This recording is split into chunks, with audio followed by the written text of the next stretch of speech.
Commonwealth ગેમના આજના સૌથી મોટા સમાચાર, જ્યાં વેઇટ લિફ્ટિંગમાં મીરાબાઈ ચાનુએ ગોલ્ડ મેડલ જીત્યો છે। આ વખતે કોમનવેલ્થમાં ભારતને બહુ ઓછા ગોલ્ડની સંભાવના છે। કોમનવેલ્થ ગેમ્સમાં સતત ત્રીજી વખત ગોલ્ડ મેડલ મીરાબાઈએ જીત્યો છે। વેઇટ લિફ્ટિંગની સ્પર્ધામાં એ તમામ દેશ કોઈ પણ ઇવેન્ટમાં આટલો વજન નથી ઉચકી શક્યા એટલો મીરાબાઈ ચાનુએ આ વખતે ઉચક્યો છે, એટલે આ પણ કોમનવેલ્થ ગેમ્સનો રેકોર્ડ છે।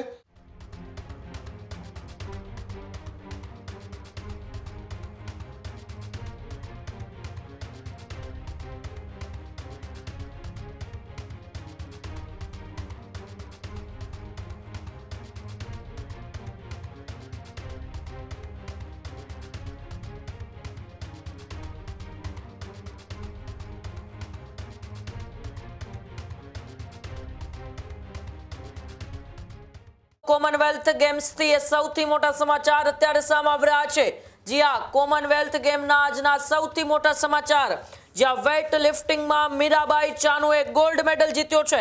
મીરાબાઈ ચાનુએ 48 કિગ્રા વર્ગમાં ગોલ્ડ મેડલ જીત્યો છે, ત્યારે ભારતના star weight lifter Mirabai Chanu છે। 85 કિલોગ્રામ વજન ઉચકીને મીરાબાઈએ એ રેકોર્ડ નોંધાવ્યો છે। આ વખતે કોમનવેલ્થમાં ભારતને બહુ ઓછા ગોલ્ડની સંભાવના છે, ત્યારે ગેમ્સ કેટેગરીમાં ખૂબ ઓછી ગેમ હોવાથી ભારતને નુકસાન છે।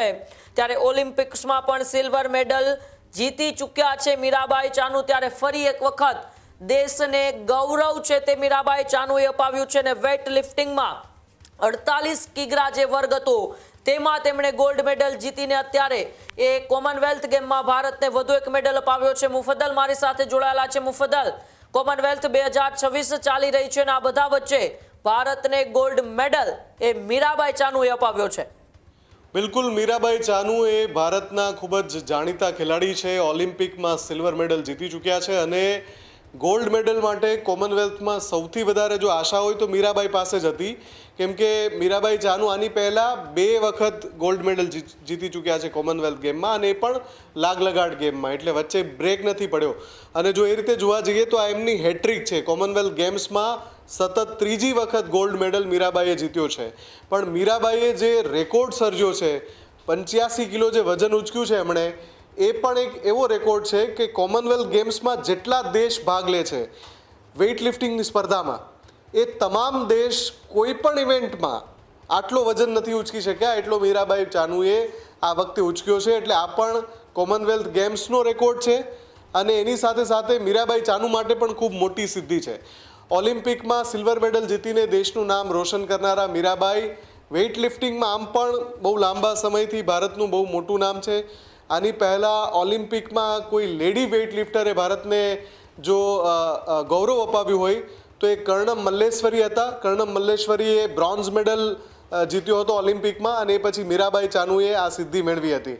અને અત્યારે કોમનવેલ્થમાં પણ જ્યાં ભારતનું પદકનું ખાતું ખૂબ હળવું રહેવાનું છે, એનું કારણ છે કે જે ઇવેન્ટમાં ભારત મજબૂત છે એ તમામ ઇવેન્ટ આ વખતની ગ્લાસગો કોમનવેલ્થ ગેમ્સમાંથી બહાર કરી દેવાય છે।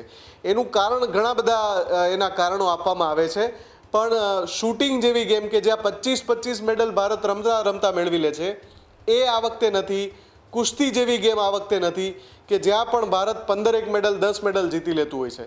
એટલે ભારતના મેડલ જ્યાં સૌથી ઓછા રહેવાના છે ત્યાં પહેલો ગોલ્ડ મેડલ મીરાબાઈ ચાનુએ અપાવ્યો છે। ખેડૂત ભાઈઓ છે ખેતરમાં ડ્રોન ઉડાવતા હોય છે, ત્યારે આપણે એક પ્રશ્ન સતાવતો હોય છે કે જે આપણે અત્યાર સુધી જીપીએસ ટેકનોલોજી વાળા ડ્રોન વાપર્યા છે, જેથી કરીને મોબાઈલ ટાવર છે અથવા તો હાઈ ટેન્શન લાઈન પસાર થતી હોય, કોઈ વૃક્ષો હોય, ત્યારે જે જીપીએસ ટેકનોલોજી વાળા ડ્રોન છે એમાં ટકરાય અને ટ્રેસ થાય છે। પણ એગ્રીઓન લાવ્યું છે GNSS ટેકનોલોજી ડ્રોન, જેથી કરીને એ ડ્રોન છે એ કોઈ જગ્યાએ ટકરાય નહીં, પોતાની રીતે જ ડિસિઝન લે છે અને મૂવ થઈ જાય છે, જેથી કરીને GNSS ટેકનોલોજી ડ્રોન છે એ વાપરવાનો આગ્રહ રાખો। હજુ સુધી તમે અમારી ચેનલને સબસ્ક્રાઇબ નથી કરી તો અત્યારે જ ન્યૂઝરૂમ ગુજરાતને સબસ્ક્રાઇબ કરો, ફેસબુક અને ઇન્સ્ટાગ્રામ પર ફોલો કરો।